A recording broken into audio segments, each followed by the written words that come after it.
ಇದೇನ್ ಬಾವ ಹೀಗ್ ಹೇಳ್ಬಿಟ್ಟು ಹೋಗ್ತಿದ್ದಾನೆ? ಅವನ್ ಹಾಗೆ ಕಣೆ, ಮೊಂಡ ಅಂದ್ರೆ ಮೊಂಡ.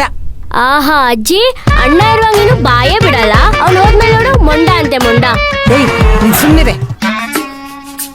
ಮಂದಾರ, ನಾವು ನೋಡೋ ಹುಡುಗಿನ ಶ್ರೀಮಂತ ಮಗ ಆಗಲ್ಲ ಅನ್ನಿಸ್ತಿದೆ. ನನಗೂ ಹಾಗೆ ಅನ್ಸುತ್ತೆ ಬಾವ.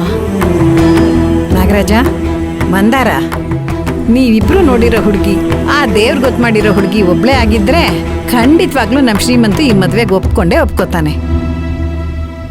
ಅಷ್ಟೇ ಅಲ್ಲ, ಆ ಹುಡುಗಿಗೆ ತಾಳಿನೂ ಕಟ್ತಾನೆ.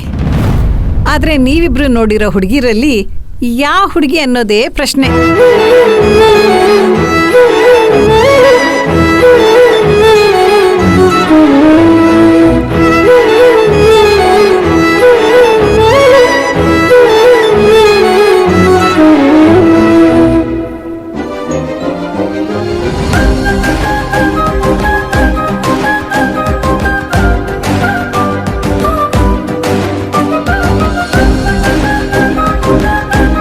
ಅಮ್ಮ, ನಾನು ರೇಷನ್ ಅಂಗಡಿ ಹತ್ರ ಹೋಗಿ ಆ ಹುಡುಗಿ ಬಗ್ಗೆ ವಿಚಾರಿಸ್ಕೊಂಡು ಬರ್ತೀನಿ.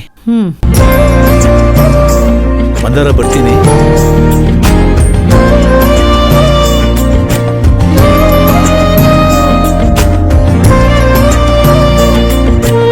ಮೊದಲು ಬಾವ ನೋಡಿರೋ ಹುಡುಗಿ ಯಾರು ಏನು ಅಂತ ತಿಳ್ಕೊಳ್ಳೋಣ.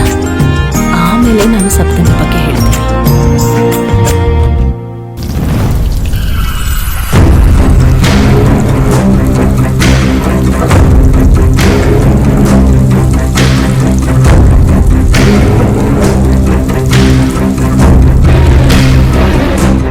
ಜಮೀನು ನನ್ನ ಹೆಸರಲ್ಲಿ ರಿಜಿಸ್ಟರ್ ಮಾಡಬೇಕು. ಅದು ಸಾಧ್ಯ ಇಲ್ಲ ಭ್ರಮ. ಯಾಕೆ ಸಾಧ್ಯ ಇಲ್ಲ? ಅದು ನಿಮ್ಮ ಅಕ್ಕ ಗೌರಿ ಸಪ್ತಮಿಗೋಸ್ಕರ ತಗೊಂಡಿರೋದು. ಊರಲ್ಲಿರೋ ಜಮೀನು ಸಪ್ತಮಿ ಮದುವೆಗಲ್ಲ. ಅದೇನಿದ್ರು ನಮ್ರತ ಕಿಟ್ಟಿ ಪಾಲಾಗ್ಬೇಕು. ಯಾವುದೇ ಕಾರಣಕ್ಕೂ ಆ ಜಮೀನ್ನ ಸೂಪರ್ ಮಾರ್ಕೆಟ್ ಪಾಲಾಗೋಕೆ ನಾನ್ ಬಿಡಲ್ಲ.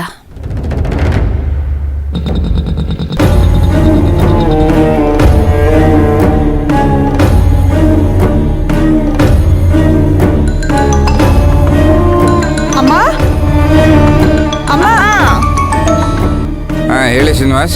ಅಮ್ಮ ಅಮ್ಮ, ಏನ್ರಿ ಅದು? ಅವಾಗಿಂದ ಅಮ್ಮ ಅಮ್ಮ ಅಂತ ಹಾಕ್ ಕೂಗ್ತಾ ಇದ್ದೀರಾ? ಅಮ್ಮ, ಅಡ್ಗೆ ಆಯ್ತಾ? ಯಾವಾಗ್ಲೂ ತಿನ್ನೋದ್ರಲ್ಲೇ ಇರು. ಅಮ್ಮ, ನನ್ಗಲ್ಲ ಅಮ್ಮ, ಅಪ್ಪಂಗೋಸ್ಕರ ಕೇಳ್ದೆ. Address change ಮಾಡ್ಸಿದ್ರಾ?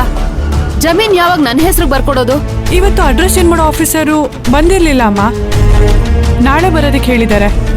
ಇದು ನಿಮ್ಮಪ್ಪ ಹೇಳ್ಕೊಟ್ಟಿರೋ ಸುಳ್ಳ ಅಥವಾ ನೀನೇ ಕ್ರಿಯೇಟ್ ಮಾಡಿರೋ ಸುಳ್ಳ? ನಾನು ಯಾವತ್ತೂ ಸುಳ್ಳು ಹೇಳಿಲ್ಲ ಅಮ್ಮ. ಓಹೋ, ಇಷ್ಟು ದಿನ ಹೇಳಿದೆಲ್ಲ ಬರೀ ಸತ್ಯನಾ? ನಿನ್ ಸತ್ಯ ಹರಿಶ್ಚಂದ್ರನ್ ಮೊಮ್ಮಗಳು ನೋಡು. ಆ ಜಮೀನ್ ವಿಷಯ ನನ್ನ ಹತ್ರ ಮುಚ್ಚಿಟ್ಟಿದ್ರಲ್ಲ, ಅದು ಸುಳ್ಳೆ ತಾನೇ? ಅಮ್ಮ, ನೀನ್ ಯಾಕೆ